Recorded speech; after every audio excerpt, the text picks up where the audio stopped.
Hey Platform! Today I'm here with Leena from Just Kiss My Frog. What are we going to do today? We're going to recommend some books. Specifically as Christmas presents. Yeah. So whether you're looking for a present for yourself, if your wish list is not done yet, or you're looking for presents for someone else, we've got you covered. Let's do it. Where should we start? If there's one thing I know, most people like books. But proportionally, mathematically, more people like Drew Barrymore. I love this woman. This is her autobiography. It's called Wildflower, and it is one of the warmest, most bubbly, most giggly books, and it just feels like you're getting a hug from Drew Barrymore. It's absolutely hilarious. It talks about her life when she was on the set of E.T., her struggling because she was estranged from her parents from a really young age, and she has a really unexpected life that you wouldn't expect from somebody so warm and bubbly and big sisterly. It's a hug in a book. My first one is Vinegar Girl by Anne Tyler. This is part of the Hogarth Shakespeare series. This is a whole series of books all based on Shakespeare plays. This is The Taming of the Shrew.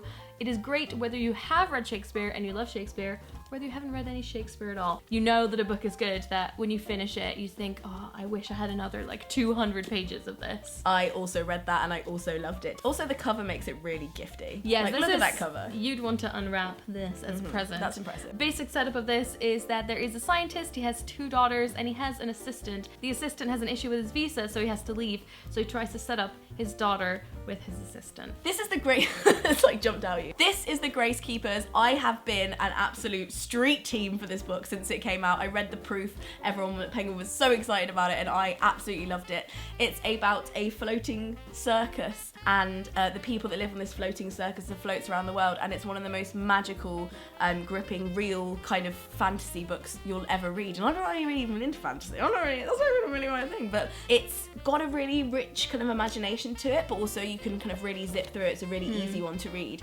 and it's perfect for this time of year, and I think once you read the back you'll want to buy one for your friend and one for you too. So next up we have this book. You have probably seen this around lots and heard lots of people talking about this. This is The Good Immigrant, edited by Nikesh Shukla, and these are 21 explorations, stories of what it's like to be an immigrant in the UK today, I guess. I've heard so much about this book. I'm so excited to read it. I think the quote on the back describes it best. And it says, "What's it like to live in a country that doesn't trust you and doesn't want you unless you win an Olympic gold medal or a national baking competition?" I feel like this is good for any age. Yeah. It works for parents, it works for grandparents, it works for friends, and for your own to read this as it's well. very current, and I think lots of people who may not read every day would really be interested to read this one, I think. It'll definitely make for an interesting Christmas discussion. Okay, it's New Year.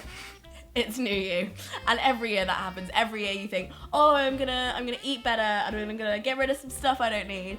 And I never achieved that goal until I read The Magic Art of Tidying by Maria Kondo. This is one that has literally whipped the world into shape. I can't imagine how many bin bags this woman has collectively filled just through writing this book. If you watch the new Gilmore Girls, Emily Gilmore all over it. No way, really? This is a no-nonsense guide to getting rid of your stuff and feeling okay about it. And it's all about not just getting rid of your stuff or being like, oh, a minimalist lifestyle. It's not about how your room looks or how clean it looks. It's more about how you feel inside. How it makes you feel. And it makes you recognize how stressed you are with all the stuff that you own, and it helps you really pragmatically pick the stuff that you actually should keep. Next up, we've got some brand new YA. Recently talked about this in our new releases video, but I'm just gonna mention it again. I'm gonna bring it back because it is great. It's The Sun Is Also a Star by Nicola Yoon. This is about a boy and a girl who meet on the streets of New York. The girl is Jamaican American. She's about to be deported. The boy is Korean American and really has to live up to his parents' expectations of what he's going to do with his life. They're very opposite people, but the one day in New York where they meet is what this book is all about. My favorite thing about this is the way that it dips in and out of the characters that they meet along the way, and you get little bits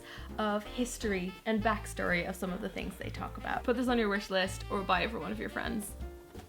Leena's gonna take it. This is for your nosy friend, or that friend that likes to keep everybody's letters or write to you, or likes to go on websites where people tell secrets. This is This Modern Love by Will Derbyshire. Will Derbyshire is an amazing filmmaker and YouTuber, and I remember when he uploaded a video calling for everybody's stories about their love life in this kind of modern time and how love might have changed or how it looks now for us. And it is beautifully produced. It's obviously in the Christmas colour.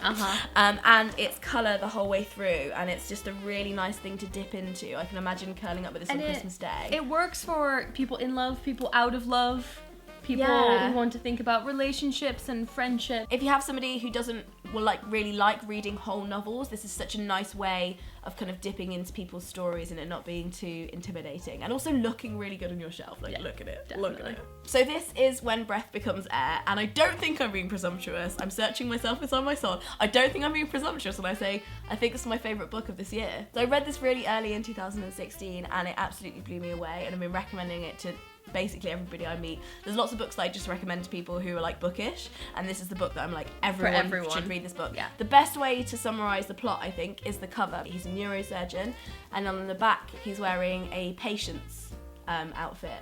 So he spends most of his life being a neurosurgeon, studying, sacrificing a lot of his personal life to do that, and it's something he really cares about.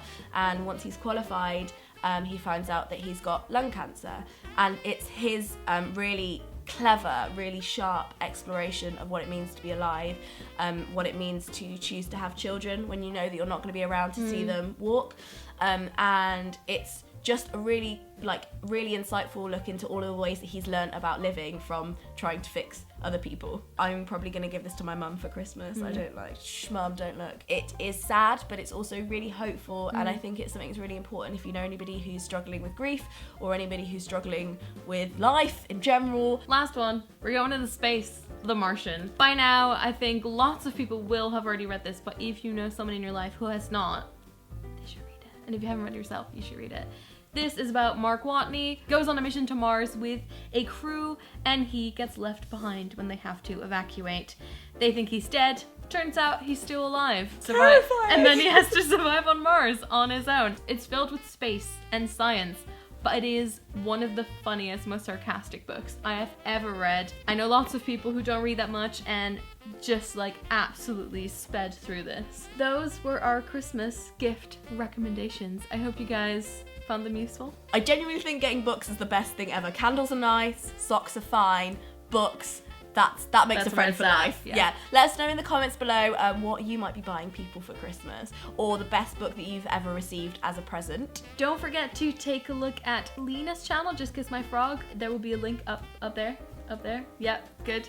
And at the end of the video, and Leena also did a fantastic poem about books and Christmas gifts that you guys should go check out. If we haven't solved your bookish Christmas present dilemma, leave your dilemma in the comments and me and Sana will sit there and answer them for you, because we're nice like that. We will figure it out. Don't forget to subscribe to Platform, new videos every Thursday, and have a lovely Christmas. Merry Christmas!